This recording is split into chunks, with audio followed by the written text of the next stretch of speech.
You're listening to Oppositional Forces. Bad guys for good reasons. Welcome, ladies and gentlemen, to Oppositional Forces. I am your host, Scotty Don't. With me, as per our usual arrangement, is the last Jotun of the frozen north, Mr. Frost. Say hi.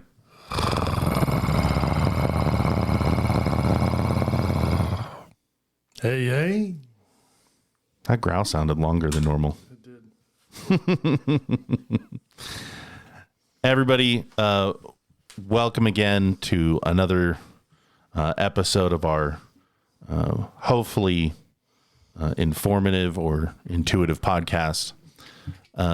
Today, we've got, kind of a extemporaneous episode based on current events. Like normal, I will preface with sort of the disclaimer that we're not speaking from some sort of political point of view, but a practical point of view. And I know a lot of people say, oh, well, this is common sense, that it's common sense, whatever, blah, blah, blah, blah, blah. And then the next thing to come out of their mouth is a bunch of political dribble. That's not us. We're looking at this from as objective a place as we can, so that maybe we can have a fair discussion of the facts and what we would do if presented with the same problems under different circumstances. So what Scotty's saying is, we're about to hurt your feelings, probably. And then on top of that, there will probably be some back and forth because Scotty and I don't see eye to eye particularly on this situation. And it's not that we differ from the view. It's just we have a different outlook of how it works. Yeah, I'm currently sporting a black eye. Mr. Frost went hands-on with me. He disagreed with me so vehemently. Right. And it's because he hits me when you guys aren't listening. Right. I'm pretty passionate about this and how people look and view at these situations, especially with the topic. So what in the flip are we talking about? School shootings, active shooters. Recently, and I'm not going to get, deep into the nitty gritty. Everybody's aware that we've actually had several school shootings, grocery store shootings in the last couple of months. And now we just had, a very significant issue a couple of days ago. What's today, Tuesday or Wednesday? It's Tuesday. That was like a week ago, wasn't it? Yeah, so we're pushing about a week now. So this is not an easy subject. If you have very rigid, very, deep-rooted feelings about this stuff, we understand. It's not something that we're trying to take from and make light of. We obviously don't make any fucking money here, so we're not trying to profit, at the expense of others. And we just want to try to arm the rest of you with maybe the perspective of some physical security professionals like myself and Mr. Frost, who between the two of us have like 800 years worth of physical security experience. At least it feels like 800 years, that's for sure. Countless training hours. We've looked at this stuff left, right, and center. We are by no means the authority in the country. The White House is not calling us up for our particular perspective, but I'm hard pressed to think that there are few people that could look at this much better than we could with the information that's available out there. So with that, this is kind of our think tank episode of getting serious about active shooters. Before we jump headfirst into it, Quick plugs for our Patreon. If you go to patreon.com/oppositional forces, we would love it if you would subscribe, throw a couple of coins to two old, decrepit witchers. I am not old and decrepit. Thank you. He is. I've seen him. I'm not. And, we could really use the coins to continue to fight the monsters out there. I've been spending an incredible amount of money formulating some new, business opportunities for oppositional forces for our parent company Op4, and being able to continue to do this podcast. It's a privilege. It's a privilege that was brought to us through our executive producer, Thomas Larson, who made all of this possible, believing in us and what we want to do. And if you're not already asleep, I appreciate you. I'm not trying to be like super somber about the whole thing, but it's a super shitty situation. And, my heart goes out to everybody involved, and my anger and frustration is laser focused at the people who didn't do what they were supposed to, what they've trained for probably most of their adult life, and sat on their hands with their thumbs up their asses when kids were dying. So that's about as political of a statement as I'm going to make during this whole episode. So if you want to reach us or contact us, we're on Facebook. With Op4, we have individual pages. There's a discussion page. It's a private page for Op4. We also have the podcast page, Oppositional Forces. It's where you can drop a line if you want us to talk about something, topics, things like that. This was kind of sparked from Pepper, one of my good friends and interests. Let's put it that way. Shout out to Pepper. Yeah, she kind of hit me up about this, and I kind of went off on a rant, and I've been trying to staple Scotty to the floor so that we can have this conversation about this situation. You got any guapes? Any what? You don't remember that joke? No. About I'm going to staple your... No. No? Okay. Somebody gets it and they're laughing their ass off right now. The rest of you are like, Scotty's losing it. He's got dad jokes and his kids are gone. He doesn't have anybody to use them on. Yeah, they're gone for the summer, and the dad jokes are going to flow. Because now I don't have anybody to... off gas those jokes too. Right. So if you want to go to badguyforhire.com, it's another great place to get in contact with us. All of our contact information is there. Feel free to shoot us a message and say, hey, I like what you said. I'd like for you to come out and talk to my PTA group or my homeschool group or my canasta group or my family or, whatever. These are things that we do on a regular basis. We're very comfortable with teaching and training people to be more comfortable with the stuff that we deal with every day. That's mostly violence. We deal with either the opposition to or the infliction of gratuitous violence. So if you have concerns and you need a range day, you need to get a concealed weapon permit for the state of Utah, we can get you locked on there. If you're trying to buy your first gun or you're trying to buy your 50th gun, we're there for you as well. I was talking to a good friend of mine, Woody, day before yesterday, we were talking about... Does this have to do with the podcast? No offense, but I feel like we're kind of veering off. How much pre-workout did you take before the episode? I feel you shaking over there. I'm just asking. We're going down a road that I think that we're going to be a longer episode today just for that. Right. I was talking to Woody the other day. We're going to try to have him on too. He's done a lot of training, not only with active shooter in general, with school shootings, but he went down to Texas and took like a whole, I think it was like a couple weeks for like church.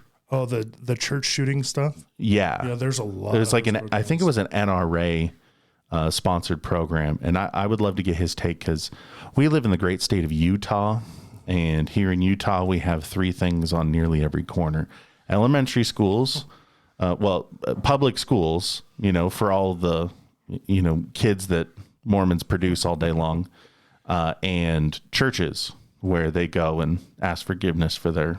And every other block we have a temple.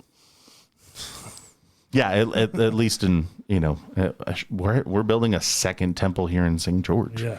So it's. Sorry, I didn't mean to get after you, but I didn't know where you're going with Woody. So it was one of those like we were segueing into buying guns or something. Listen, you can accost me all you want. I think that's actually what the people eat up the most is they just like to watch me get battered by you. Probably. So once again, my meticulous nature, I want to define the term so everybody's on the same page. According to the FBI, an active shooter is an individual actively engaged in killing or attempting to kill people in a populated area. And recent active shooter incidents have underscored the need for a coordinated response by law enforcement and others to save lives. So what's the problem? What is it today, that's generating all of this? Maybe it's all of the attention on active shooters, or maybe we do have an influx of active shooters in general. I hear a lot of things like, psychosis. These people are, they're meant, obviously for someone to go shoot kids or a shopping mall or a grocery store or something like that. Most definitely. Right. I personally think that, a lot of this has to do with kind of this woke bullshit that's kind of going around too. I think that there's a lot less fear of getting in trouble for doing things. It's one of those things like nobody has any fear of authority in that aspect. I remember being younger and even hearing adults be like, I don't want to get hemmed up for something. Even if it was, something petty, it was still like, I don't want to go to jail. Now it's cool to go to jail. Even 7 years ago when I worked at the youth detention center, like those kids wore it like a badge of honor.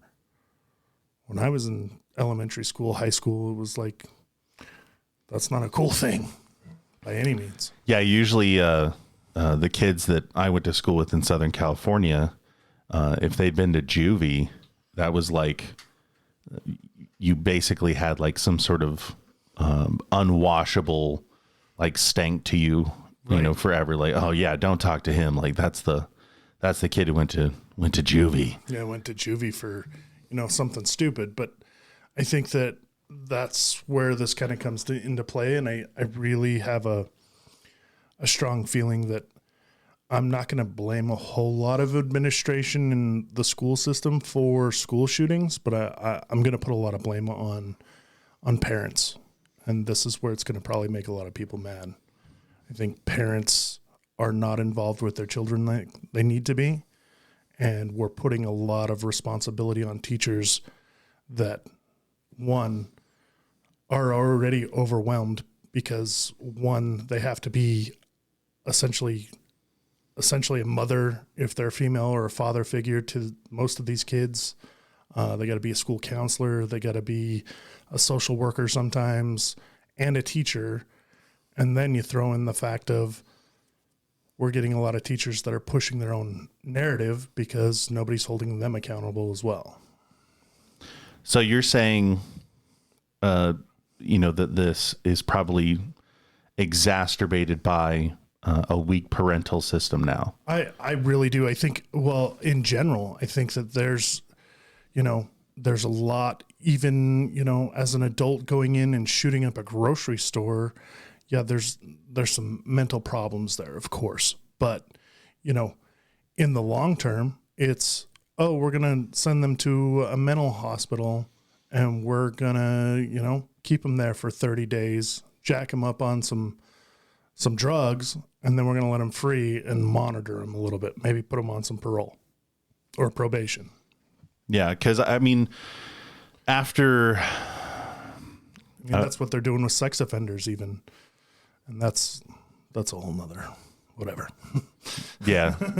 we won't go to... You're already looking at me with stabby eyes. The last thing you need to do is start, like, putting somebody else's face on my body. And Right. But I mean, that's... He does hit me. That's where we're at, is that there's nobody... We're not holding people accountable, and we're making the aggressor the victim. And it's, you know, it's ridiculous. We're glorifying the aggressor, or the, what do you want to call it, the perpetrator or whatever. I mean, granted, with this last school shooting, we're not gonna put names out there and things like that. I don't think that that's a healthy thing either. But, you know, a day after or hours after, the news had already published the shooter's name at the school, pictures. There were already memes probably 3 hours after the shooting of the kid or the guy or whatever he was, whatever it was, however it identified, whatever. That's another thing we'll get into. But, well, I mean, it used to be like when I was growing up, there was a lot of conversation, especially among kind of like this conspiratorial crowd, that a lot of these shootings were perpetrated by people who were abruptly coming off of like psychotropics, you know, that they were, you know, prescribed things and they would take them for a while and then they would drop off. And there was some sort of like linchpin between kind of like a fork in the road, and you either became suicidal or homicidal. I think a lot of that has been, I don't want to use the word like debunked, but I think that there's less emphasis on that now, because they're understanding that there's a lot more to who somebody is, what brought them to that point, than just taking a fistful of medications, deciding it's not for you, coming off of them, and you're like, I got to go blow something up. Not that that doesn't happen, because we've met, you know, people in our line of work that, I think there's a mindset that I've even been in that situation of like, that was a stressful situation. I need to go shoot something, or I need to go blow something up. But in no way, shape, or form would I justify going and shooting up a place of business or a school or anything like that. It would be more like, I just need to go poke holes in, you know, a dummy or something like that, or get some range time. Yeah, just that kind of situation. Most definitely going up to the cabin with the boys like we did last weekend. You know, that kind of thing. But I mean, there's a lot of people pointing a lot of fingers at whatever the quote unquote problem is. And this is one of the things that I kind of have been taking umbrage, where you and I sparked off a little bit before we started recording, is that people, depending on where you are, what level of education you have, what experiences you have, people are going to find, I don't know, call it confirmation bias, whatever, because they're looking for evidence of their presupposition. And now they're saying, oh, well, it's psychosis, or, you know, the lefty over here says, oh, it's gun legislation. You know, it's because you can walk into a store, you know, buy a bag of beans and a rifle in the same transaction. And other people, you know, like yourself, are saying, you know, it's an issue with commitment to kids, and, you know, the parents' role, and, you know, how, you know, family and school are supposed to interact. Well, think about it. Let's dive into the subject a little bit of family and school and how that role interacts. Is, you know, It used to be when we were younger, if you were failing school and your parents went to parent-teacher conference, they were getting after you. Right. They weren't getting after the teacher. And now the mentality is, oh, my kid isn't learning and he's failing at school. It's the teacher's fault. Right. Well, and I think that a lot of that gets focused on when parents do start looking at the curriculum, the first line of defense is the teacher. And I think that they catch a lot of the heat for, because I've had some interesting conversations with some of our friends that are teachers. There's a lot of heat that gets put on them.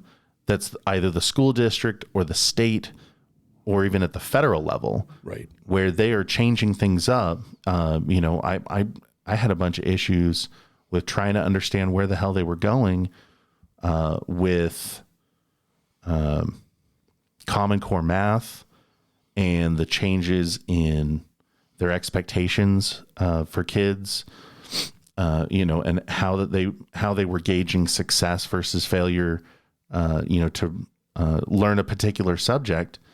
And I was thinking a lot of that had to do with, a teacher, being involved in the classroom, but that's not necessarily it, because like you mentioned a minute ago, teachers have to do 40 of these different things in order to be effective in their classroom, just for the social aspect of it, just to maintain control and to maintain a semblance of a healthy learning environment. Then when your kid's not getting the grades that they're supposed to, or their behavior is way off, the teacher catches a lot of heat for that. And sometimes it is. I mean, let's call a horse a horse. I agree. The school systems are all run by unions, and some of the shittiest teachers are retained because they've been there the longest. And if you were going to try to find a way to fire them, you're looking at a huge lawsuit. Yeah, you got this tenure situation. Not that I don't think that unions aren't good. I don't think they're practical in some of those aspects. Not anymore, they're not. Okay, that's the second most political thing I'll say today. Well, I won't dip into unions, but I'm just going to say that, when you start throwing things around with tenure, or you get the school board or whoever that, oh, they share my ideals, we're going to hire this teacher over this teacher. Mm-hmm. And I think that that's a big problem too, is it turns into where you're at, you know what I mean? And what's going on in the world and the climate politically that affects a lot of the way teachers are approaching some of these students. Oh, and 100%. I mean, there's plenty of situations we can look at with these schools and say, if their real attention was focused on the kids, why do we do this? Why do we do that? Right. But we've turned, and when I say we, I mean the voter base, we've turned schools into a bureaucratic war zone, where the bureaucrats are trying to push everything to go one way. The parents are desperately trying to claw things to either remain the same or go in, some other direction. People are starting to split off into things. What I'm doing with homeschool, we're branching off into all sorts of different charter schools and private schools, and they even have like kids trade schools and stuff like that. I think that, I don't know. I mean, I really like the trade school idea, just because that's where we're kind of have to go back to. I mean, that's where we're at, because we got a bunch of new graduates that are coming through that have liberal art degrees, and they expect to be paid, $100,000 a year, but they have the life experience of a worker ant, and they're pissed off at the world. So then they become teachers because they're like, I don't know what to do, but I'm going to push my agenda. And I don't mean that seriously, but I mean, that's kind of how I look at it when you start getting political with that kind of thing, and, funding and stuff like that, because let's face it, somebody who wants to be a teacher is a teacher because they want to, for the passion of teaching, 9 times out of 10 more so than because we know they're not getting rich. Right. And I think that's probably one of the biggest and most fundamental problems that we have in the U.S. education system is that we don't have a focus on rewarding successful teachers by paying them a premium. We try to level the playing field amongst them all. And if you can stick it out long enough, then you can make a comfortable wage for yourself where you don't have to be the driver's ed teacher during the summer or, the assistant, coach to some, secondary, sports program or, teaching summer school or something like that to try to make the ends meet. We were talking before, that a lot of school employees, when summer breaks, I mean, they're delivering pizzas and running Uber and doing all sorts of things for extra money because they don't get paid that well. And, the sad thing is I'm not going to speak for any other state because I don't know. And I'm not going to say that happens, but I'm pretty sure it's pretty common. But here in Utah, I know for a fact there are school districts and schools that every year they repave their parking lots, but yet they don't have the funding. And I'll tell you right now, I've worked in that industry with paving, and it's not cheap. You're $2 and $3 million between labor and material and all of that stuff. But yet they're taking away the programs, the art programs that these kids need, the music programs that these kids need, even the sporting programs that these kids need. Yeah. And they're just dumping it in these parking lots essentially, every 9 months, that it could be funding these things, or it could be funding, paying teachers more, or even, segueing into what we could do for these schools in order to stop active shooters. Or I can't say eliminate, because you can never get rid of evil, but you can mitigate it a little bit. Well, I mean, you make a fine point, that there's a lot of fraud, waste, and abuse in the public school system. And we begin to see that a lot more when dissecting the day-to-day operations and trying to understand why this person over here has a corner office that says, executive, administrator of, something ridiculous, the Hurt Feelings Council. Right. And you're like, wait a second, this is a district job that pays $90,000 a year. Yeah. In an area where the median income's like 30,000 a year, 40,000. Yeah. It doesn't make any sense. And so, when you start looking at your local officials, right, the people who are in charge of what happens day to day, the decisions that are made within the state legislation, within the county via your county commission, whether it's your school board, your district school board, local school boards, however it's fragmented and segmented. Right. Every state's different. Yeah. They've got townships and parishes and all sorts of things all over the country that, you can nitpick. But if you look at how these things are built, structured, organized, and then operated, you'd throw a fit, because they're not taking even the basic, rules into play when it comes to our kids and the population of our young learners. So, aside from what is the problem, because we could debate all episode what the problem actually is. Right. But I mean, I just want to touch more base on that is that's where I want to kind of hold some of the accountability to parents. You're not active enough. You're not active enough in those districts and boards and things like that, going to the meetings and knowing actually what's going on. You're just sending your kids to daycare. I mean, that's your daycare because you have to go to work. And I realize that you have to support and help your family, but part of raising your children is being involved with their education and knowing what's going on and making sure they're getting educated and not becoming just a worker bee. And, They need to be a functional person of society, not just a worker bee. They need to be able to think for themselves. They need to be educated in things that aren't at grade 2 and 3 being worried about if we're introducing him, he, she, he, whatever the hell it is. This is, I mean, I know that's a dead horse that doesn't need to be beaten anymore, but I mean, this is a perfect example. It finally took other states and took parents to finally say, hey, this is not right. And suddenly things are happening and, governors are starting to go, hey, my constituents don't want this.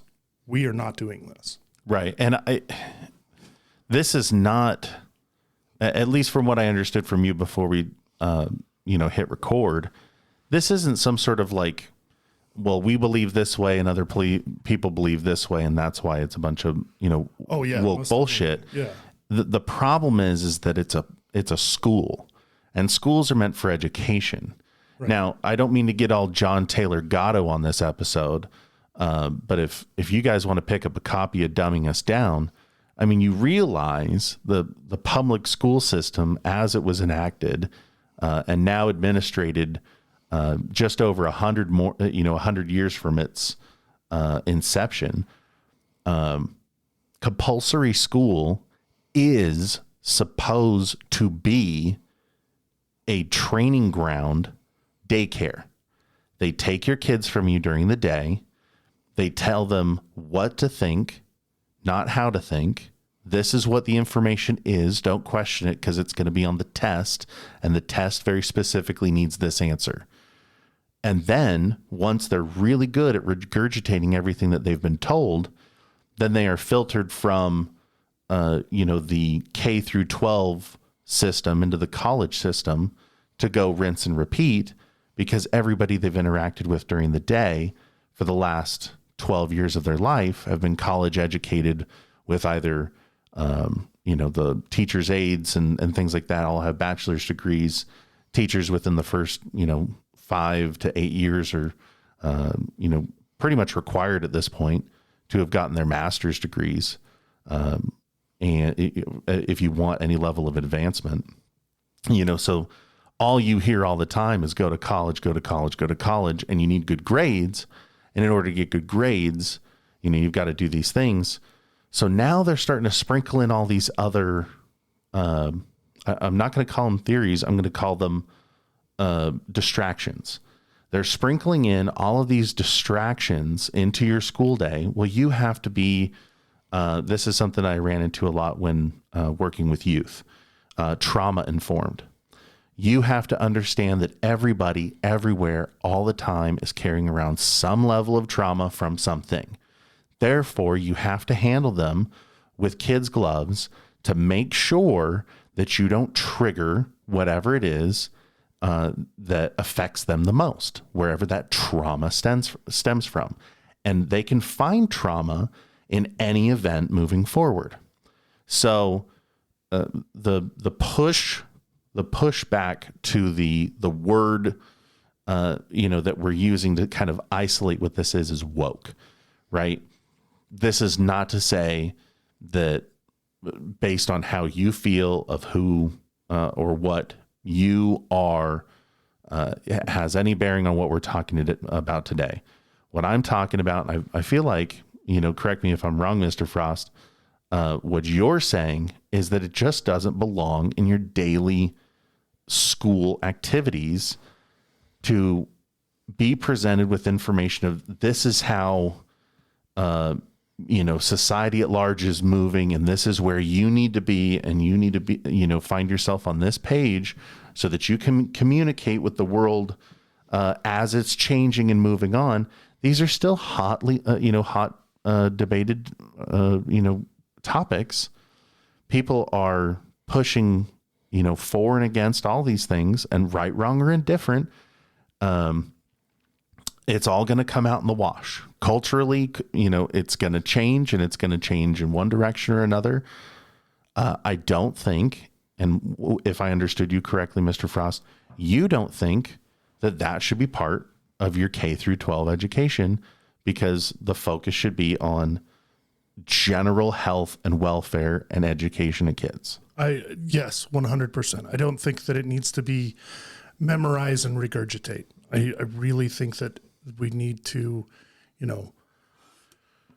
I'm a strong believer that I actually don't think that we need K through 12. I really don't think that we need a K through 12 system. I think by 6th grade, to be very honest with you, maybe 8th grade, maybe, where you can teach kids reading, writing, arithmetic, teaching them how the stock market works, teaching them how actual math works, how things that are functional that really will help them think outside the box. That's what they need to do. They need to be free thinkers and figure out things from themselves. And I feel like even just interacting with friends and other people, seeing how, parents interact with their kids. Well, what does your teacher say about that? Well, that's your teacher knows more about that. Well, why? How is it that the teacher has more of an opinion than you do? Like as an adult, as a parent, you should be kind of helping mold your child into a free thinker and being like, hey, this is how you invest money. This is, simple things. This is how business works, so that it's not, I deserve $15 an hour because that's a livable wage, when it should be an entry level wage, like it is, $7.50 an hour.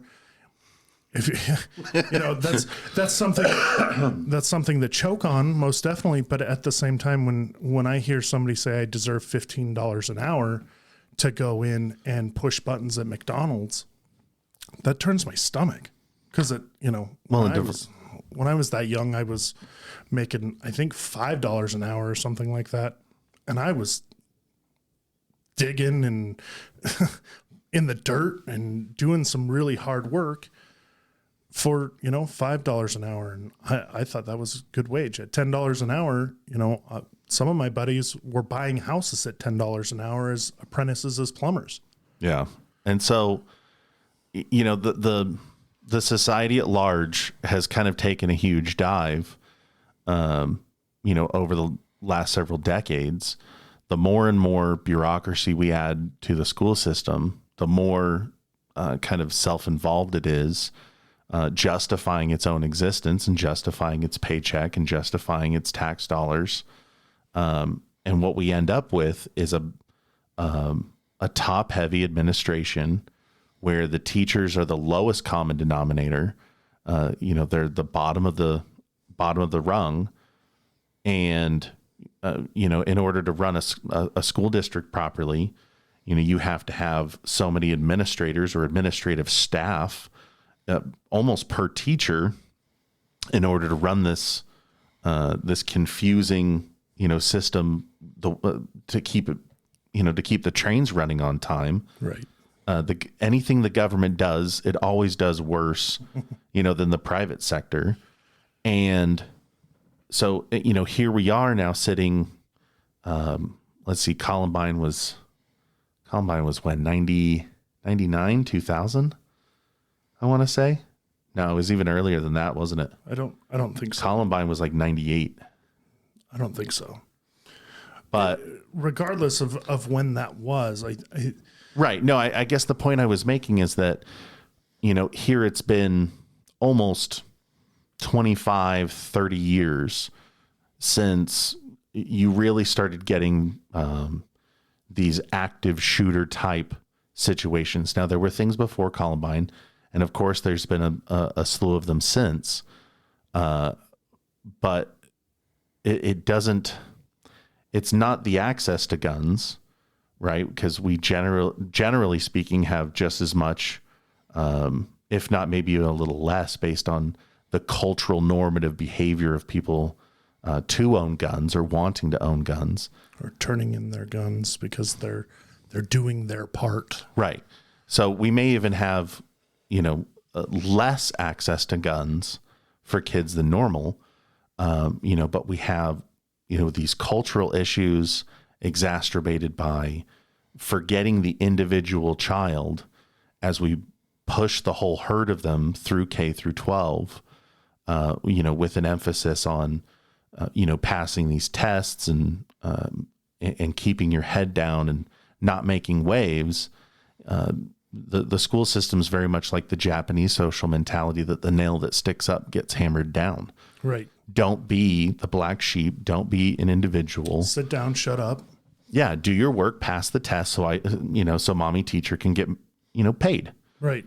And, so we're trying to figure out what to do, but this is why I said at the beginning of the episode, I kind of went a little long-winded about trying to be objective, because as much as we can argue about the what and the why, or even the how, we should be able to look at this is the general problem, active shooter, right? Right. Big picture issue, 1,000-yard view. Active shooter is the problem. How can we stop an active shooter? And we could go into the woods about, it starts with the parents. It starts with, communication with the teachers. It starts with locking your guns up and teaching proper gun safety at home, and, trying to get children properly evaluated when they're showing, particularly violent behavior or self-harm behavior, or, get psychoanalysis for other issues. But if you already have an active shooter, ignoring all of that, the objective view that I was trying to illustrate earlier is that once it's there, once it's a problem, what do you do about that problem? Right. And I want to say this now. You can correct me if I'm wrong, and this may have changed, but statistically, when people start talking about school shootings, when you start looking at statistics, and I may be wrong, but I'm pretty sure it's still held this way, anything that happens within a 2-mile radius of a school is considered a school shooting, whether it's within school hours or during school time year. So if there's a gang-related shooting a block away, it's a school shooting. If there's a suicide, there's a school shooting. If a police officer has to fire his weapon at somebody, it's a school shooting. If there's a negligent, that's a hard word for me to get out because I'm so excited about this, discharge, that's a school shooting. Yeah. So, I mean, you have to, anybody who's going to listen to this and say, oh, there's a lot more school shootings that we're not seeing and blah, blah, blah, blah, blah, blah. You have to look at the data directly and say, okay, this is actually a school shooting and it's not two drug dealers having a shootout, or it's not a domestic violence that, Joe Bob is pissed off and drunk at Betty Joe and they're shooting each other with shotguns or a BB gun. Even though it's a BB gun, still considered a shooting. Right. Still a projectile firing from technically a firearm, and it is considered a school shooting within, I want to say it's within 2-mile radius or something like that. I'm not positive, but that's some information that I should have. But nonetheless, it's one of those things that's just how it works. And I get really worked up about this because I hear that defense of, guns are the problem. Well, so who are we calling to fix the problem? People with guns? Well, doesn't that take that away? So you're gonna punish somebody who is a law-abiding citizen that does the things that they're supposed to do, follows the rules, and has done nothing wrong. You're going to take away their right to bear arms, Second Amendment, because somebody did something that was harsh and heinous and horrible, most definitely. But yet you're going to glorify the person that did it too. You're going to put him all over the news. You're going to name his name. You're going to say, you're going to interview the parents, and the parents are going to always be like, he was such a good kid. I didn't, we didn't see the signs. You're always, when you're mourning, you're always going to put somebody in the best light. That's just how that works. And especially if it's a parent, regardless of age, it's always going to be, I really want to say something sarcastic, but I'm not going to because this is such a serious thing. But it really kind of turns into, we're glorifying these people that are doing heinous things, but yet we don't want to do anything about it because that'll disrupt your life as a parent or as an administrator or something like that. Because, let's look at it. We had a Border Patrol agent snatch up a shotgun out of a barber shop and essentially go shoot an active shooter and eliminate a threat because we had, 4 different agencies standing out trying to figure out what the fuck's going on? Yeah, I think even more than that. But not necessarily diving deep into the most recent incidents.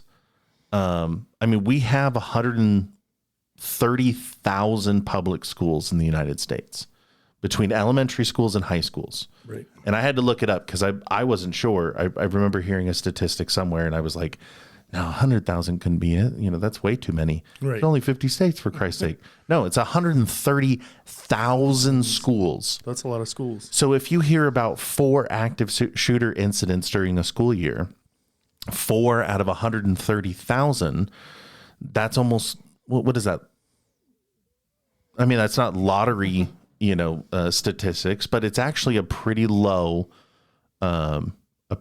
threat level considering. Right. Now, that is not taking into account all of the smaller incidents, right? Assaults, the bully, stabs, a kid, right. That's a one-on-one, violence, inner city violence. A lot of that stuff gets, left out in the wash. Doesn't even get reported because it's such a common place anymore in some of the more inner city schools. Right. You're more likely to get written up and suspended, for beating a kid, nearly to the hospital, than you are almost anything else. It's like, oh, naughty. Right. But we desperately need, because you haven't dropped out of school yet, we desperately need you to come back because your ass in a seat pays us. Right.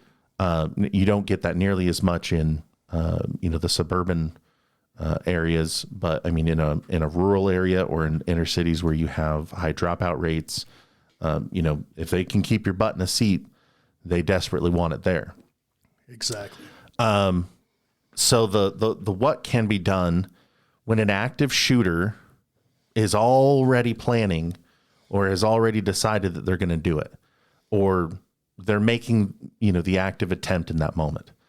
Changing the gun laws, for better or for worse, making them more accessible, less accessible, red flag laws and confiscations and all of these different things. None of that is going to mean anything if he has the intent. He's got a gun or a machete or whatever, is going to be an active, violent, individual in that moment. Okay, so that's why I say, just objectively, just throw that all out of the argument right now. Because if we wanted to make the argument about laws and stuff, that's a whole episode. Preparation, training, things like that, those are very important. And I think that there's a big part of that. And that's where I would focus, because in the moment, you can either have a do nothing or a do something, right? Agreed. So there's this, I don't want to call it a theory, but it's like kind of the working principles of active shooters. And it's run, hide, fight. And you're familiar with this, Mr. Frost, right? Right. Run, hide, fight is built around everything else has failed. Everything that's been done legislatively, policy wise, working with the individual, all these things have failed, and now they've become an active shooter. So they're there. So you can either run, if possible, attempt to evacuate the premises. You can hide. If evacuation is not possible, find a place to hide where the active shooter is less likely to find you. Your hiding place could be, all sorts of things. We'll talk about barricades and all that stuff. Or you can fight. And as a last resort, for the individual, the student, the teacher, attempt to disrupt and or incapacitate the active shooter. The reason I bring this up is because everybody gets so wrapped around the what could we have done before and not the what do you do when it's happening. Right. Because people are going to fall through the cracks always. Right. You can't get away from that. Can't get away from it. I was listening to something about Lee Harvey Oswald the other day about the Kennedy shooting, right? Lee Harvey Oswald tried to defect to Russia. They didn't want him because he was a nutbag. He tried to defect to Cuba. They didn't want him. He was a nutbag. So this guy keeps falling through the cracks over and over and over again, and eventually spiraled out of control to the point where he's, putting, three successful rounds on target out of 5. Also hitting, one of the other passengers in the car and blowing out Kennedy's, cranium. Right. So people fall through the cracks, and now you're dealing with the issue. What have you done to set yourself up for success for, like I said, statistically not the inevitable, but for someone out there, it's inevitable. For someone, maybe not you, statistically not you. Right. But for someone, it's inevitable. And this is the thing that you and I go into all the time when we're talking about you should carry your firearms in public at all times. If you have a concealed weapons permit, you should be carrying a firearm within reason, for most of your day-to-day activities, because you never know when it's going to pop off. And every time you leave the house, you're increasing your chances of being one of the statistical few who ends up in an active shooter situation or a robbery or a mugging. Right.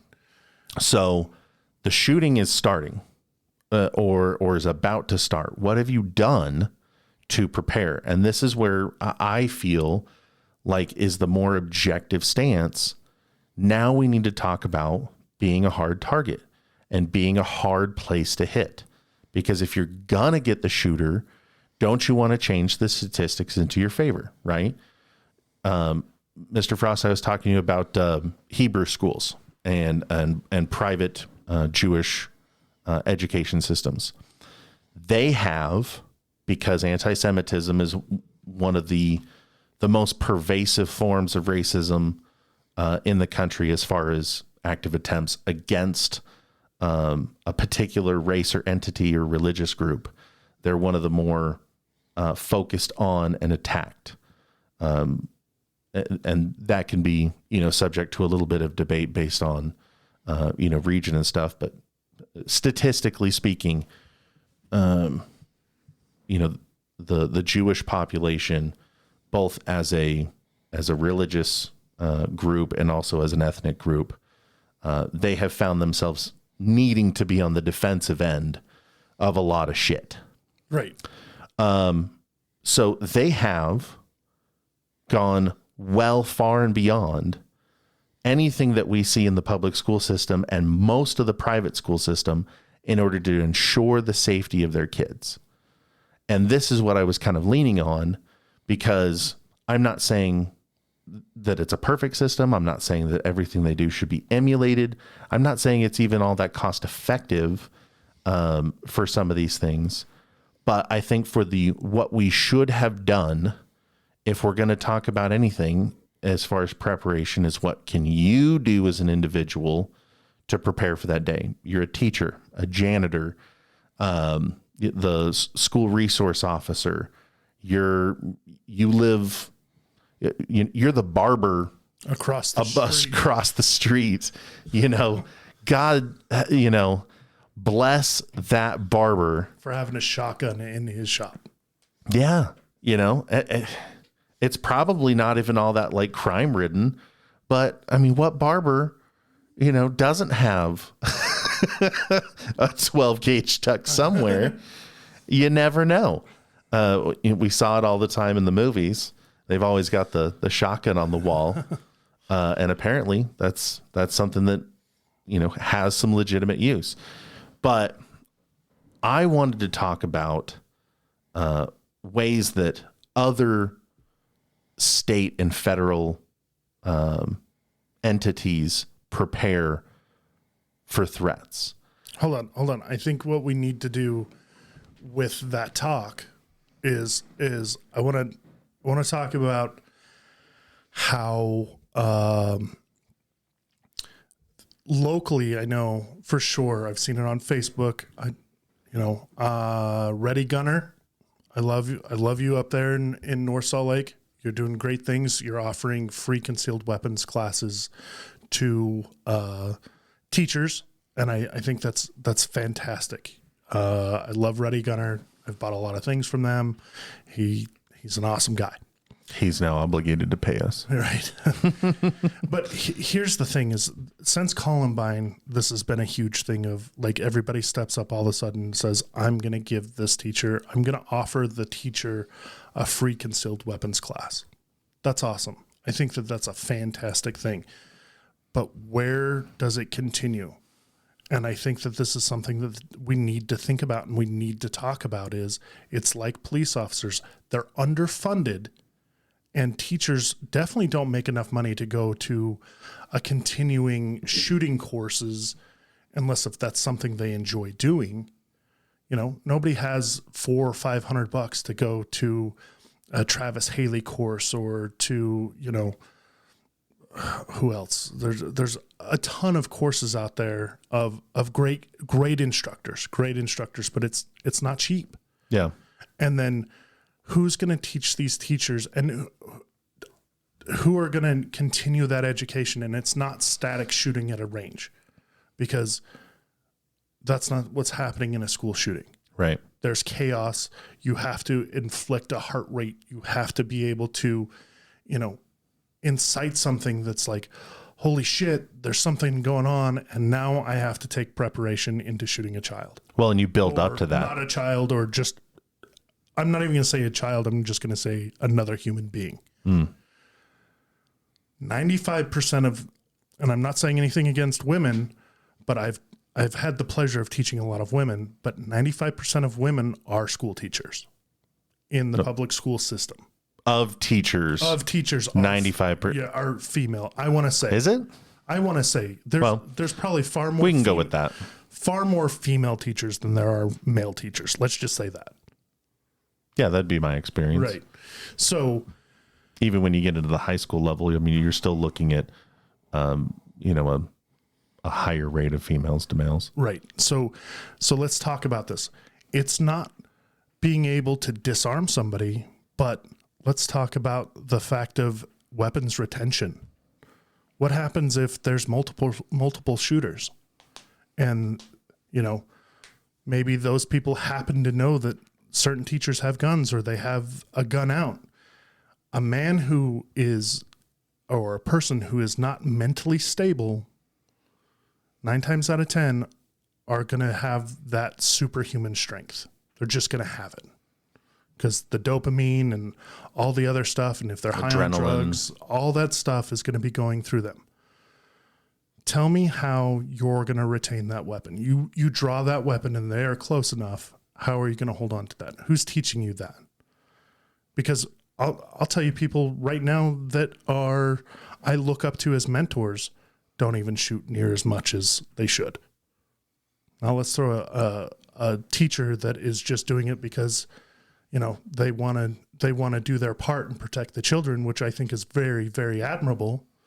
But who is supporting them in that aspect? What are we doing as instructors to offer that kind of help to those people? Now this kind of starts to breach the threshold of the tension you and I were experiencing before we started recording. Those are all good things. And it's very important that if you have a desire to be the protector of children that you say that you are, you should become confident and competent in firearms presentation and use in a stressful situation. you should have a concealed weapons permit and have a plan in place to protect your kids, right? Because a lot of teachers are moms or dads with kids at their own schools. You would think mama bear, papa bear, mentality would at least inform their wants, their desires, and that they would be proactive. Here's the problem I have with the introduction of information that it, has long been concealed from us because it was conversations taking place in break rooms and after hours, at the school while, teachers are stamping homework and correcting papers. Right.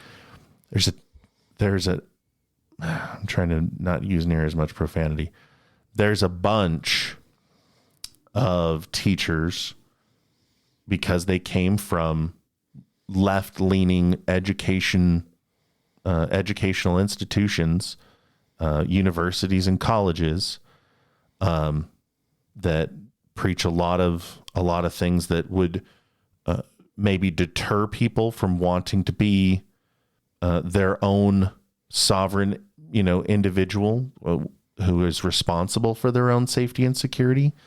So you don't necessarily get a lot of people who want to. Right. So teachers, and I'm not going to say a majority, or I don't have the statistics on this stuff. I don't know how many left, leaning, right leaning, center leaning, whatever. But it's individual, most definitely. Right, exactly. You can offer to train and to, I'll get a grant from some group and we'll create a nonprofit so we can buy ammo and all this other stuff. So we can do range days and we'll do huge events. But if the teachers don't want to, they're not gonna. Right. But that's the whole point. Right. That this is the things that I think people don't understand.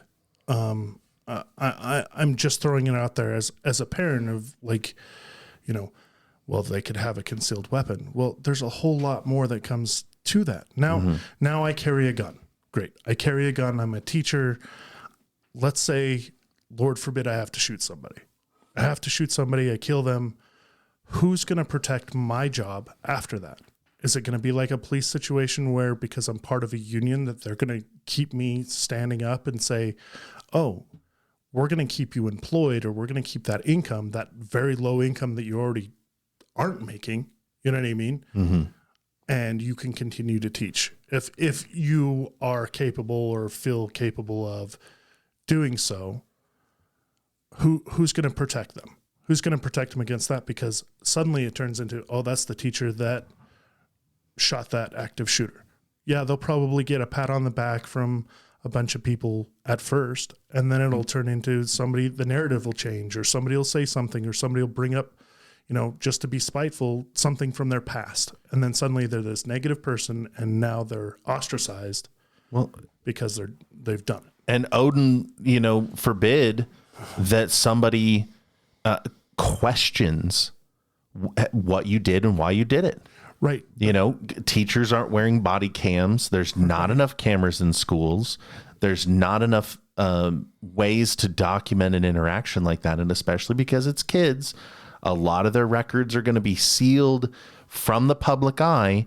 And so now you're going to have somebody who hesitates more than a cop does, right, to take action like that, because they don't want to be sneered at and fired and ostracized for the rest of their life because they ghosted a 16-year-old, with a toy that they spray painted to look real, and they, brought it to school because they wanted to scare the bully, and now they, presented what looked like a firearm, and a teacher, puts, 2 and 1 in them, and now you're dealing with all sorts of hate. And I understand where you're coming from. I mean, U.S. Law Shield, USCCA, excuse me, all these other insurance or legal representation organizations that are there to protect people who have had to use their firearm in the defense of themselves and others. Are teachers going to climb in on that? is there going to become are they going to insure them? Right. That's the other question is, are they going to want to pick up that insurance for that specific person because of that situation? right. If you wanted to get whole life insurance right now, Mr. Frost, they'd tell you to shove it. Right. Exactly. Just because of like the handful of things that you got going on with you. Right. Right. They'd be like, oh, hell no. Right. Like you run the risk of keeling over, at any point, Right. but like if you wanted to get like a term, oftentimes they have stipulations that you have to follow through on. For smoking, for example, Right. if you wanted to get a reduction, in your policy, and you quit smoking, they say, okay, we're going to have a medical evaluation every 2 years in order for your policy to be current, Right. whatever. Extrapolating from that, if a teacher or anybody, I think a lot of these organizations should require that you take some sort of continuing training and education in use of force and safety and proficiency. No, I agree. As a minimum, I agree. right? I agree 100%. And that's why I don't necessarily push. Now, look, I'm a dad, I'm a Marine, and I'm also a trainer / educator. I'm not a school teacher, but I'm an educator, right? I train and educate people. You do too. Right. To me, it would behoove every teacher to take personal responsibility of their classroom safety, of their school safety, of their own children's safety, right? That's not always going to be the case. So this is why I was saying yes, but from before, and we could insure them and we could train them. I mean, look at the well-armed women, for example. You have worked extensively with the well-armed women. Right. I've worked a little bit with them, in the training aspect, going through that group. What if we had a well-armed teachers organization, right? And they went from school to school to school. It could even start within the well-armed women and branch off into its own thing. And they could go all around the country and they could, get onesie, twosie teachers here and there, and they show up for, monthly events and they do the training. However, but pause for effect. What happens when, you've got enough of them that don't? A school where nobody decided to take them up on that. A county or a state that doesn't allow you Or support it. Yeah. or support it. Maybe, you're left enough, but you also think like, maybe I got a little bit of that libertarian leaning. Like, I maybe I would like to own a gun, and you feel the idea out to some of your other colleagues, and they're like, oh God, if I knew you had a gun, I'd do everything I could to make sure that you got fired for any reason I could find. Right. So this is why I am trying to lean toward the thing that I know most. Right. And I talked about in the beginning about confirmation bias and, why people lean so heavily on, one side or the other. I think that when it comes to an active shooter, the two most important things that you can have are physical barriers and physical deterrence. And so, if confronted with, all the planets aligned, and created a dark black hole, and a school shooter arose, from the deep dark reaches of hell to wreak havoc on an elementary school. Everything else has failed. The gun legislation has failed. And all the lobbying, all the, psychotropic, drugs and the therapy and the interventions and the red flag logs, Right. Everything's failed. Now you have a school shooter. What is preventing that school shooter or mall shooter or whatever from getting into the building, accessing the kids, and getting out of that situation alive? here's where you and I agree, and here's where you and I probably will differ a little bit. And we didn't talk about this a whole lot, but I am a strong believer in kind of the Israeli method of something like that, and that's attack, attack, attack. You don't have to attack. Now, Pepper, the one that threw the spark on this fire with me, she has a friend that writes school shooter programs. It's a former sheriff. And I'm not going to call out where she lives, but it's now part of the doctrine of, if you feel confident enough, attack. You can interact. They don't say hide in place. They say, if you feel confident enough. But here's the thing. With the Israeli method is it generally only takes one person, a leader, to be like, get him. Because let's face it now, in today's day and age, unless if it's a headshot or, your ticker's been shot, you know what I mean? Like somebody shot you in the chest, straight in the heart, you can survive from a gun wound. You can pretty much survive from a gunshot. And having kind of that mentality of, if 4 or 5 of you and there's only one shooter, attack as junior high students or high school students, you could subdue somebody pretty quickly. And I those of you that are part of the well-armed women or armed women, I keep forgetting to see if that changed, but I do apologize, ladies. But when you said it, I went to the website and it was still showing well-armed women. Okay, fantastic. I truly believe in the Israeli method of attack, attack, attack, and that's what they do. They attack the shooter, and you subdue that person. You quickly can end that situation fairly quickly. And you don't have to shoot anybody. Nobody has to die. You just essentially take away their ability to shoot and fight. Yes. But at the same time, I don't think that needs to be. I think that needs to be a choice. But first of all, in my opinion, if you can get out of there, get the fuck out of there. Like, don't be there in the first place. If you can get away, get the fuck away. Well, and that's what I told my kids when they were still in public school. I said, look, the safety and security of everybody else, because at the time they were like 10 and 8, right, or 11 and 9, or whatever it was. I said, get the hell out of there.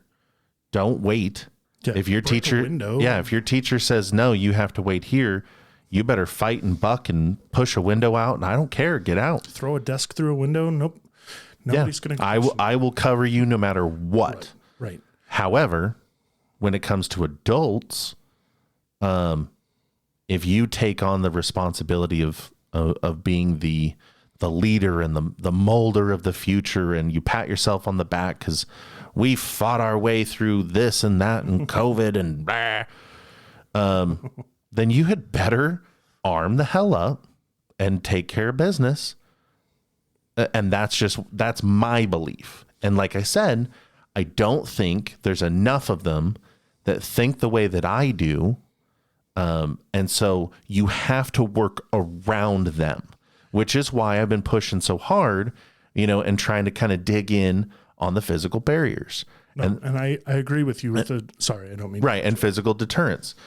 The fact of the matter is that nearly every public school in this country has a sign up that says this is a gun-free zone. Right. I'd take those away immediately. And whether we had armed teachers at the school or not, I would say this building is protected by properly licensed and trained, firearm staff or whatever it is. Yeah. Like there are trained individuals, armed and trained individuals on this campus or whatever. Right. That's a deterrent. I would stick at least 1, if not 2, armed school resource officers or armed security personnel of a certain caliber. I'm not talking about the Agreed. We 21 years old with a high school, diploma and went through the 2-week freaking armed security course. exactly. I'm talking about a well enough trained and vetted individual who can not only work around children, has the disposition, for children, and then pay them enough that you have enough retention, that they feel valued and require regular and updated training. Right. Right. And I'm going to throw some shade on, people that say, well, we have all these veterans. I'm going to tell you, coming out of the military, you're kind of bitter. And with this woke, Or at least jaded. yeah, and Grumpy. yeah, most definitely. Oh, I'm sorry. Am I just describing myself? Yeah, pretty much. And myself as well. And I've been out for 15 years. But let's be honest about the situation is you get somebody that comes out that doesn't have the disposition, but has the skill set, but doesn't have the disposition to be around smart mouth woke kids with parents that are like, my kid could never do anything bad, even though they've been to detention 4 or 5 times and they've been, reprimanded 5 or 6 times for bullying or whatever. I'm going to tell you, a veteran is not going to put up with that. They're going to snatch your fucking kid up, scare the living shit out of them, and then you're in a bad situation. Right. And here's the argument that I was making. You're going to have that issue no matter where you put an asshole like that if they can't contain themselves. Right. So that's not a job they're going to get in the first place. But that's the thing is because we're not drafting them into it. Right. And I don't think that's not what anybody's really asked of. Well, I think what I'm so excited about that situation is I'm hearing a lot of people, veterans alike, that are like, well, we have all these veterans that need jobs and stuff like that. They don't have the jobs that they can do because some of them don't have the disposition or The patience. or the discipline or, as sad as that is, the discipline, or they don't have the physical means to be able to do it. Right. And I'm not arguing with you. I think a lot of these things are straw men that are set up to try to distract from the fact that a lot of people don't have a fundamental understanding of how security works. Right. I think that every time something is offered up and they say, oh, that can't work. No, that wouldn't work. Right. This wouldn't work because this is why. Right. The reason you get all that pushback is because they don't have a fundamental understanding of how security works. Now, thankfully, the Marine Corps and thereafter, I was forced to look at very dry orders and directives and programs that dealt with physical security barriers Right. and deterrence, entry control points, ballards, gates, fences, wall thicknesses, glass tolerances, all these different things is something I'm generally familiar with. Right. So when I start talking about physical barriers and deterrence, this is where I think the most objective position is. You can't force arms on the teachers. Agreed. You can't force veterans to man the halls and walls. Right. You can't, legislate hard enough from the federal level that all 50 states are going to be covered equally. States individually, hey, look at California, look at Illinois, New York. They don't have any problem legislating the ever-living hell out of guns. And we just had 2 shooter situations in New York.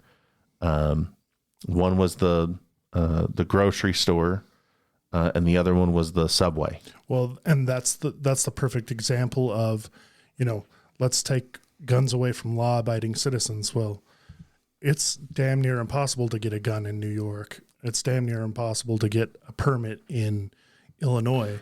Right. And it's because they don't want them. It's New York. Right. And when you talk to New Yorkers about New York, they're more than happy to beat their chest and say, yeah, we're not a bunch of those southern redneck junkie mofos that have to just have their guns, you know. Right, but I could probably go into the streets of New York and probably buy a gun for $300 or $400. Shit, yeah. And not even blink an eye out. Well, you're going to spend more than that, because even a throwaway High Point, you're paying double for. Well, because it's New York. But my point is I could probably acquire a firearm a lot easier than I could probably get somebody to give me directions and give me a smile in New York. Oh, yeah. I mean, I'm all for generalizations like that, because but I hate New York. I know there's a lot of people like New York, and I'm like, no, hell no. New York smells like bum piss and anger, and everybody around you has a grumpy face and doesn't make eye contact with you because they don't know if you're going to be one of those people that as soon as you make eye contact either tries to sell you something, baptize you into something, or start screaming at you, over some sort of mistaken identity situation or, psychopathy. So, for the love of God, physical barriers and physical deterrence. Now, the deterrence is the big picture stuff, because the harder target you look like, the more secure you appear to be, the less likely somebody is to, depending on the situation, rob the place, break into a place, attempt to, shoot up a place. Agreed. So if you create enough of a physical deterrent, where you have visible security in the front, maybe not visible firearms, I don't think that it should look like some sort of lockdown facility where kids come, wandering in. The Secret Service, they do the same stuff. When they go overseas with the president, they've got that rubber arm thing, right? That it looks like they've got their arms in front of them. Okay, so maybe some of you aren't familiar with this. So I'm talking to you. I'm talking to Mr. Frost because he knows what I'm talking about.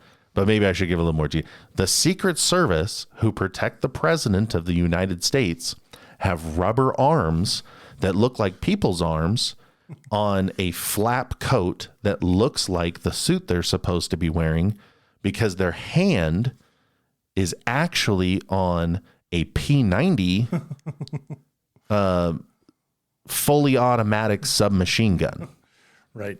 So they pull that fake arm out of the way with the other arm that's holding the sad rubbery hand, which is really well done, by the way. Okay. They spared no expense because it's supposed to look the part, right? Hollywood professionals are producing these things for them. They pull it out of the way and they can immediately start lighting people up with fully automatic fire. Okay. So the only reason I went into that tangent is because I don't think you should have an overt show of force all the time. You don't have to have exposed firearms and handcuffs and pepper spray and somebody wearing tactical gear for them to be a physical deterrent.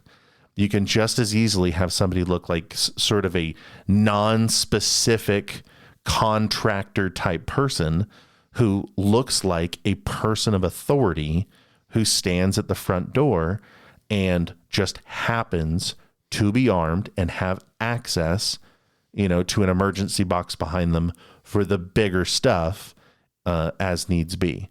Okay. The government, of which we're talking about, the public schools, try to connect the dots here. Public schools are government buildings. Government buildings run by a governmental organization that answers to a federal organization, right? The Department of Education. Right. Federal.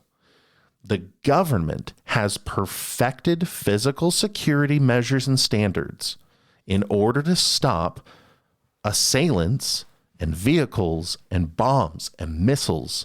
They can stop it all if they wanted to, like that. But they don't do it at your public schools because they don't care. If you went to the federal courthouse in your area, if you went to your state legislative buildings, if you went to the state offices county offices in most situations, depending on, the population. Even city offices, because New York City, Chicago, all these places, they have huge budgets, right? You could not attack any of those installations, any of those government public buildings, because they have those security implements, those physical barriers and those physical deterrents that work so well that, at first sign of trouble, everything locks down, everything spits people out, emergency exits in every direction. It lights up specific directions for you to go. People have been trained regularly about how to do it. The reason we don't do it at public schools, where we don't have a standard for fencing and privacy fencing, and not chain link fencing that you can blast through with, an old pickup truck. I'm talking about legitimate, hard fencing, walling, gates, bollards. All of these things prevent driving onto a property in a direction they're not allowed to. Tire shredders, all these sort of things. And they can be expensive when you stack one on top of the other on top of the other. But you don't have 20 people being gunned down in a 40-minute period at any of the state and federal buildings, do you? No, because you can't. Because you couldn't get yourself inside as an individual, force your way into a crowded space, full of people that are participating in the activities of that building, and then execute them one by one over the course of 40 plus minutes to an hour, without being put down or blocked out of a space before you could get to that point. Right.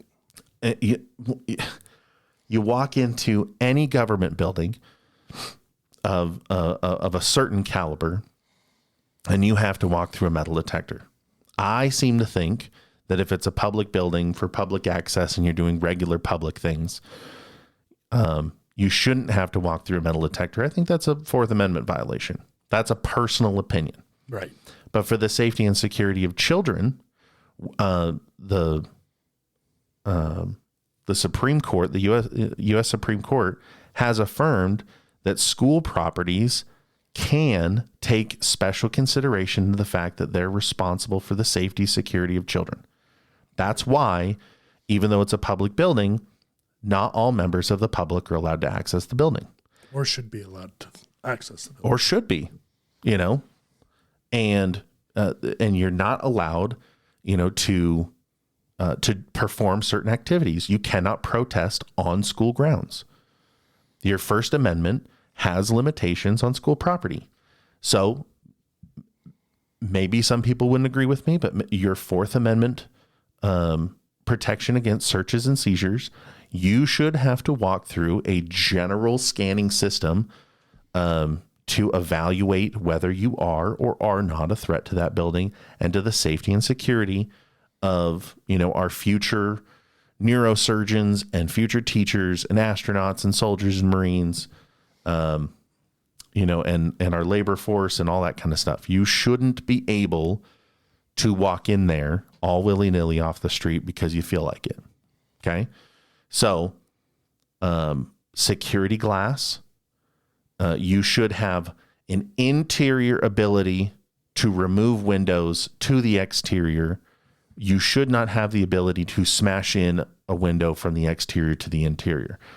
All of that technology exists. That is age-old technology.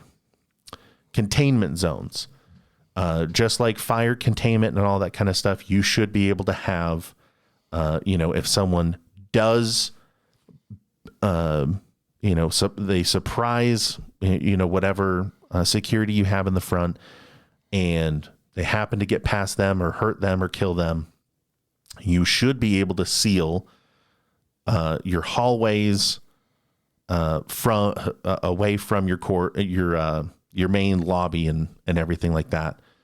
and then be able to trap him inside that space. We do it all the time. Private businesses have that kind of stuff. Right. Governmental buildings have that kind of stuff. I know in a couple of states, they have the slider doors that are like fire doors, and they slide shut and the teacher can lock it, or it's an automatic locking system and it seals off the room, completely seals off the room. And it's, nothing is completely bulletproof. Let's just be honest with that. But, anything that a shooter is going to come in and do, they're not going to have anything that could penetrate that kind of glass or that kind of thing, unless if it's some kind of crazy shock troop, Red Dawn situation where they have actual military grade explosives and well, in military, we got big. We won't say military grade, but you know what I mean, like educated. Let's put it that way. Secret governmental grade, right. State Department grade. Yeah, they get good stuff. Yeah, we'll go that direction. But I'm just saying, like, there are some schools that are being retrofitted with those drop doors. Sure. Yeah, absolutely. And if you can corral an active shooter into a space where they're not granted access into the main part of the building and they're not granted the ability to leave and they can't harm anybody while they're there, all you have is whatever it is, that you can do thereafter when the police show up and say, they can talk through a call box or something like that and say, hey, we're going to drop this little, what do they call the little drop doors on the prison doors so you can stick your hands through to get handcuffed? A drop door. No. Okay. Well, there you go. Like, we're going to open this drop door. We've got two guys on either side that have the little, slit shooting things that they just opened up. Like, we will engage you if you don't stick your hands through here and get handcuffed. Right. Like, okay, like either you're going to die in a blaze of glory where only you really get hurt because those little shooter slits, it's very difficult to put a round through one of those from 5-10 feet away. Especially if you're adrenalized and drugged up. Yeah. And if you're the one standing at the slit and your barrel is poking through, you have 170 degree sweeping space of that room. Right. So this is the thing that I think people should know as parents. There are things that you can do today, and you can have a bake sale, and you can have the kids wash cars, and you can get federal grants, and you can get nonprofit grants to pay for all of these things today. You don't have to wait for the state legislation or the federal government to come bring the hammer down on guns or mental health or even the physical security standards of schools. You could do so today at your local school or in your school district. And if you put your foot down, we've seen recently when it comes to, especially with the woke stuff, parents were showing up en masse and saying, no, we want them to learn reading, writing, arithmetic, maybe enough for them to survive, in the great big scary world, with a handful of other subjects and maybe prepare them a little bit for some of the social aspects.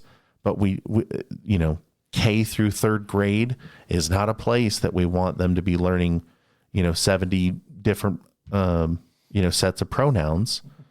And the school districts had to comply. And even though they were, forwarding the stuff to the DOJ, the U.S. Department of Justice, not even, local, law enforcement, they were pushing it all the way up the chain, like as if these people were homegrown parent terrorists. Right. But now you see the power of parents and actively involved citizens in your area.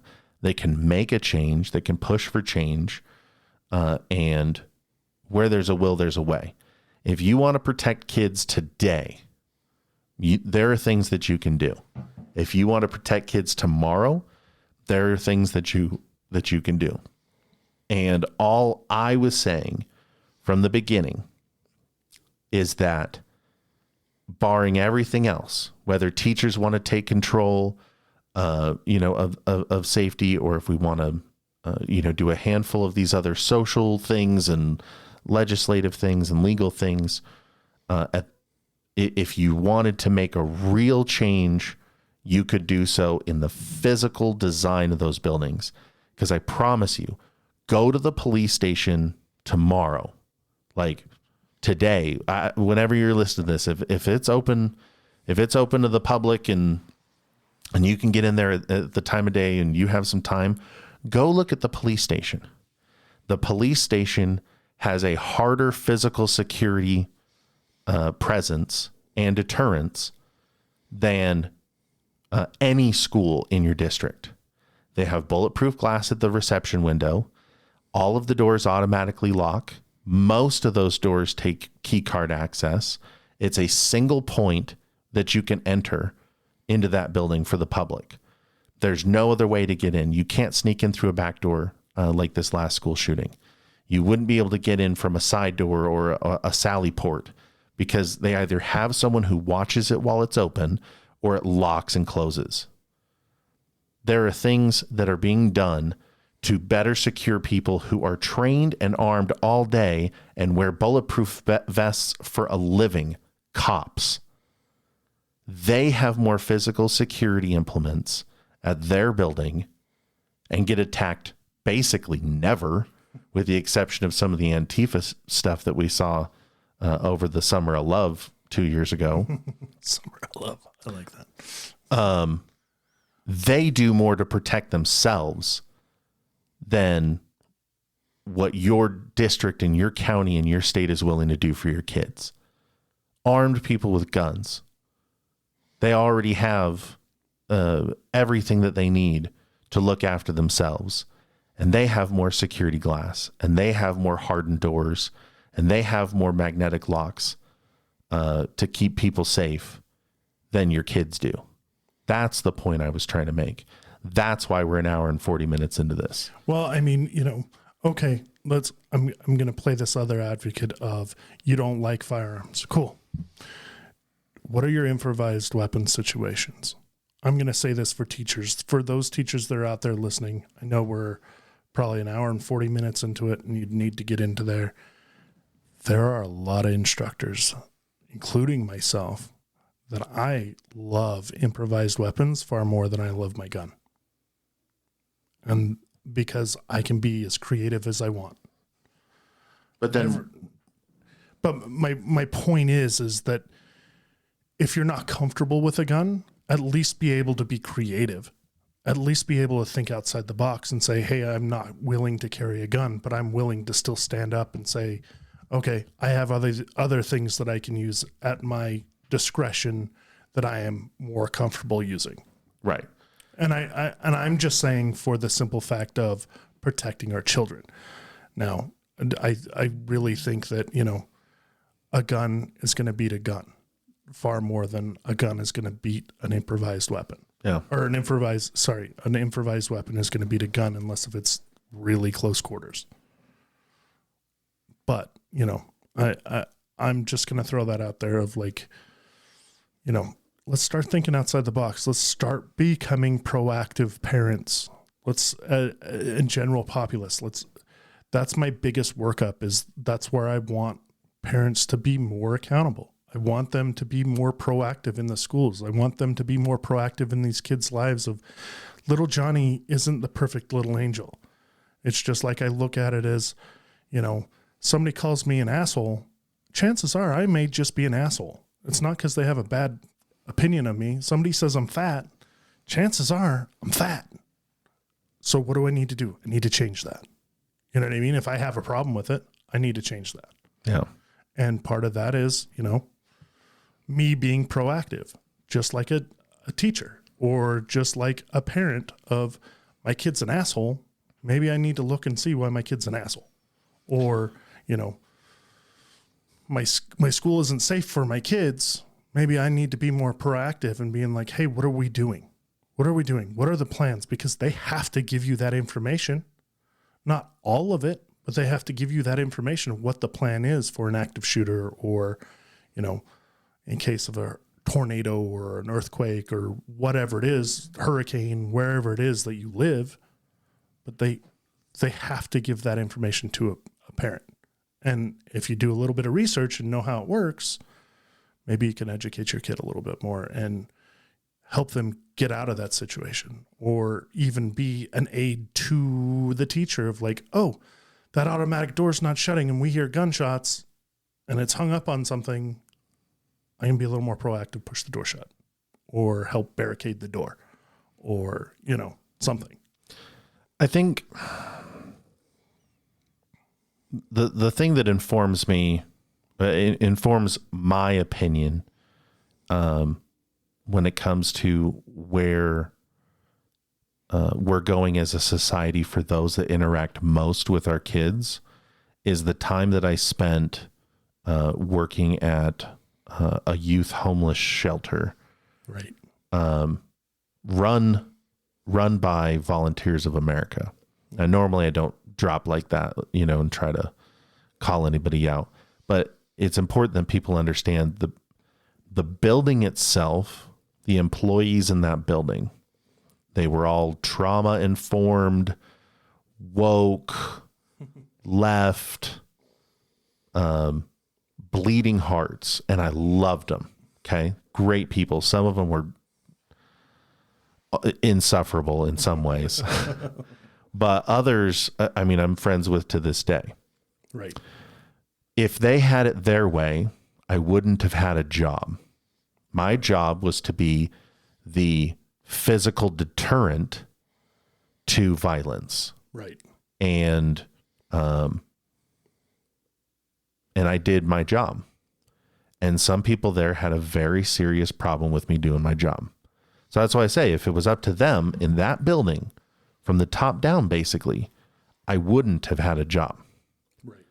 However, Volunteers of America is a much larger organization with a board that understands the macro perspective. And they said, every one of our buildings will have some level of armed security. And whether it's less than lethal, non-lethal, or lethal, depends on where they get placed. I was working with kids. I had a taser and handcuffs, and I was authorized if I chose to carry mace.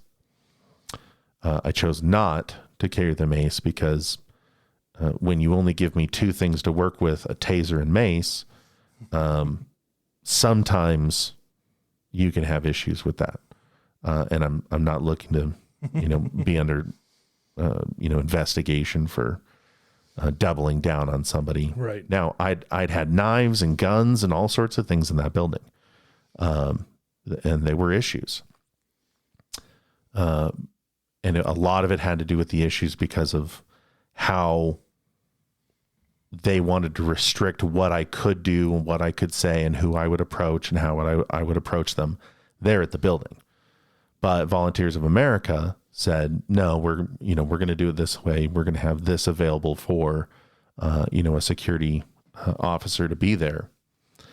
The reason I think the way that I do about forcing these physical implements that we know work, that we know have effect, that can either slow or stop, is because humans are not like physical barriers.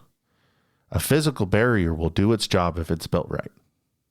If you put it together the right way, you program it the right way, you position it in the right place, it's activated, by push of a button, it will do its job. Agreed.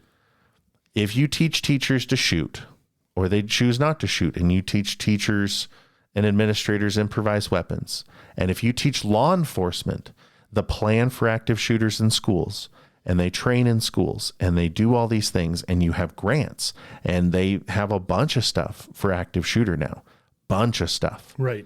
For schools and school districts and cops and law enforcement and security, and you can be qualified in all these things.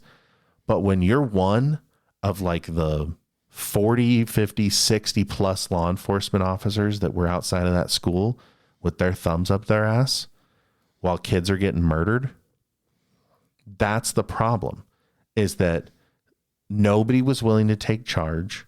Nobody was willing to say, we're going in. Right. Until Border Patrol, not school patrol, not elementary school security, TAC team alpha. Off duty. I'm getting a fucking haircut at a barber shop. Because my wife and daughter are at that school. And they're texting and they're saying, no, we don't know what to do. Nobody's doing anything. We're trapped in here and basically waiting to die. Right. And he says, yo, barber, if it was me, it'd be, hey, yo, little Scotty from the Barber Collective. Right. Like, give me that pump. And your box of shells that I know you got with them. Yep. I'm headed in. Right. Like, the wife just hit me up. Like, I got to go. Right. Believe that he would give me a shotgun. And then I have my own gun. Let's be honest.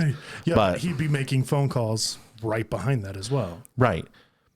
And so the human element is the biggest problem you have to overcome.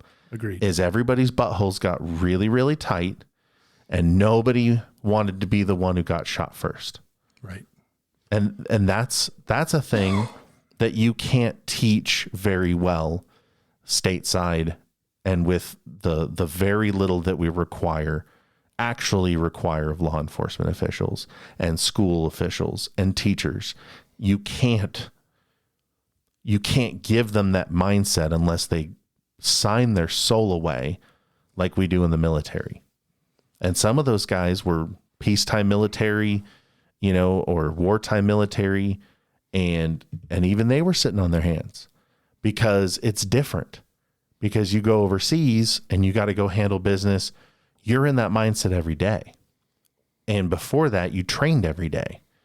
And now it's like, if I go in there, I got 5 other rookie dudes that didn't serve, and I don't know if they've got my back. Like, I can go run in there and get it done, maybe, or I could die. And I've got real comfortable with my life. Right. I'm a beat cop. I make $45,000 a year. My wife loves me. I get to kiss my kids every night. I'm not covered in dirt and sand and deploying for 6 to 9 to 12 months at a time. Like, am I really about to go jump in there and go get this done? Somebody has to, right? Somebody eventually has to go confront the situation. It's usually SRT, TAC, SWAT. Well, it's pretty much, I don't know who shared that meme among us or if it was me, but $200 worth of marijuana in a drug house, and you see everybody rushing in trying to be the hero. Yeah, you get a no-knock warrant real quick for that. Yeah, for $200 of marijuana, but Lord forbid let there be an active shooter and everybody's standing around going, what do we do? What do we do? What do we do? But everybody's kitted up because it's $200 worth of weed. Yeah. You know what I mean? And everybody's got kit in their cruisers. Right. I saw plenty of pictures of everybody wearing, vests and long guns and their mags, and they looked real ready to go. I mean, even the fat, detectives and everything with their button-up shirts, or they got their vest that's 3 times too small for them, and they look ready to go. And then they all stood there. And they said, we got to wait for the professionals. Bitch, you are the professional. Absolutely. And if you're not willing to say, I think that's where that mentality that you and I have of, I would rather ask for forgiveness than permission, or damn right. I don't even have any skin in the game anymore with kids. I don't. I mean, my grandkids are in school. I'm not around them. So if one of my kids called me and said, there's an active shooter at the school, unless I got a helicopter or, I can teleport, there's nothing I could do for my grandkids. So when I look at it and I go, okay, well, I got friends that are pretty much my family, It's ride or die. Let's go. You know what I mean? But my biggest thing is be that leader. This is part of thinking outside the box. This is part of the OPFOR mentality. To be very, very honest with you, is start being comfortable being uncomfortable. Start thinking about those things of if I'm going to run, nobody's telling you it's a coward thing to get out of a situation if it's heavy. I'll be the first one to tell you I'm snatching up everybody that's around me and being like, follow me. I'm not going to get in a gunfight. Fuck this. Because it's going to be me or you. It's always going to be me. If I have the option. Now I talk a great game about being, I'm a gunslinger. I'm alive because I'm smart like that. Yeah, I'm a gunslinger. I'm not going to be there if I don't have to be. Now, if there's children's lives in danger, I'm going to get everybody that I can out of my way and to safety, and then I'm going to go assault the problem head on, and I'm going to start pointing at motherfuckers.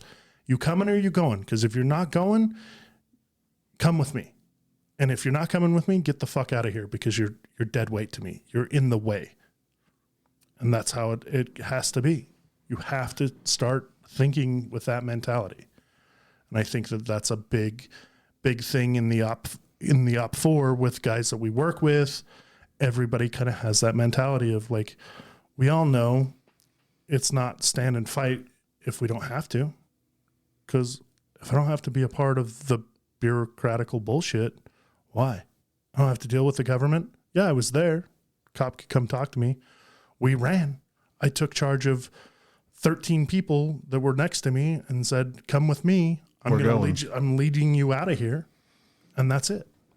The thing that a lot of people are going to be well familiar with in the future, and this stuff takes years to litigate.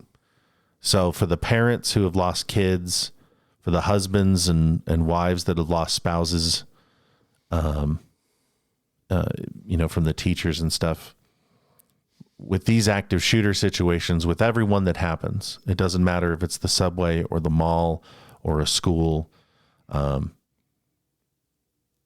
you are going to find out that the law enforcement that you're waiting for to come save you, the United States Supreme Court has affirmed on multiple occasions they have no legal obligation to protect you.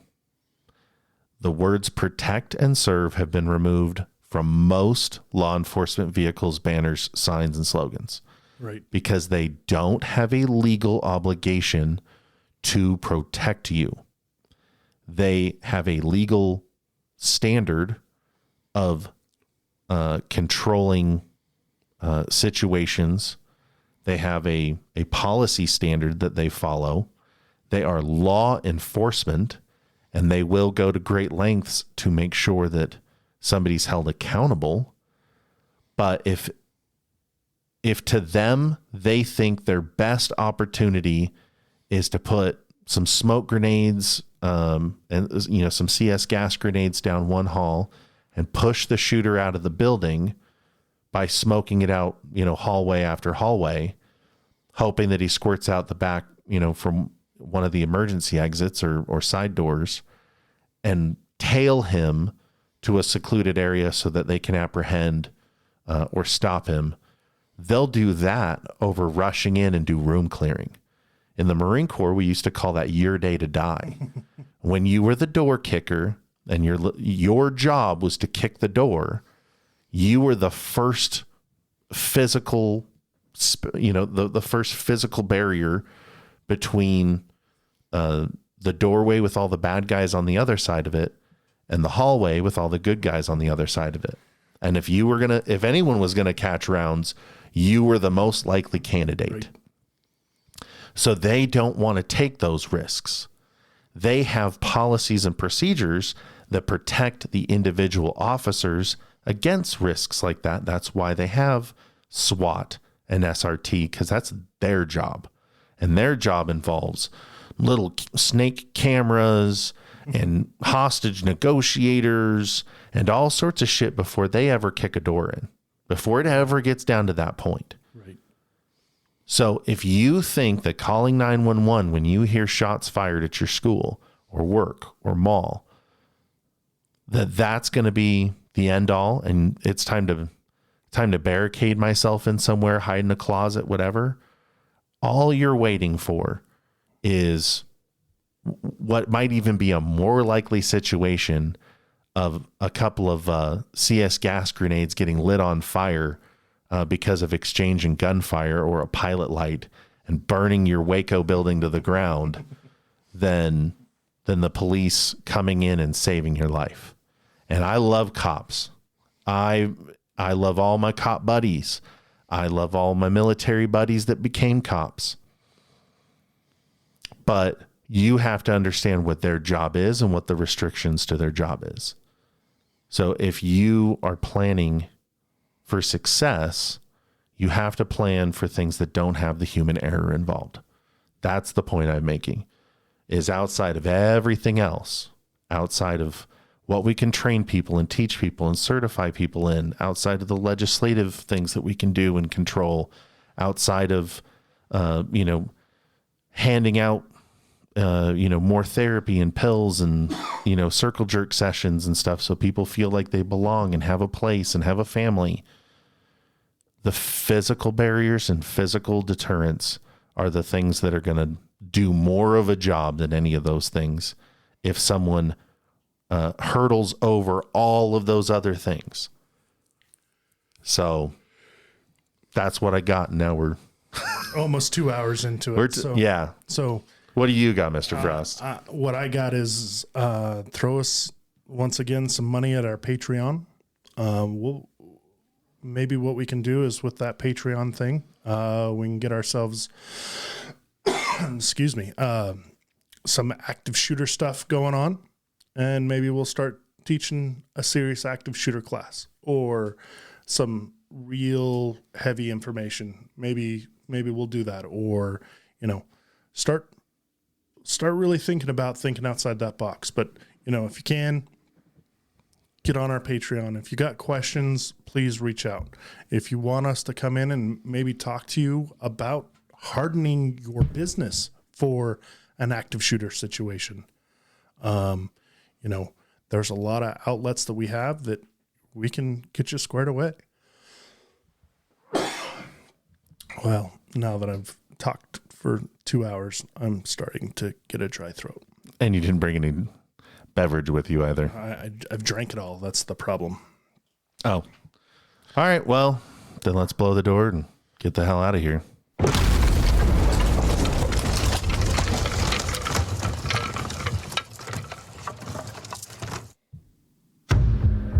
Thank you for listening to Oppositional Forces, Wage War, and Stack Bodies.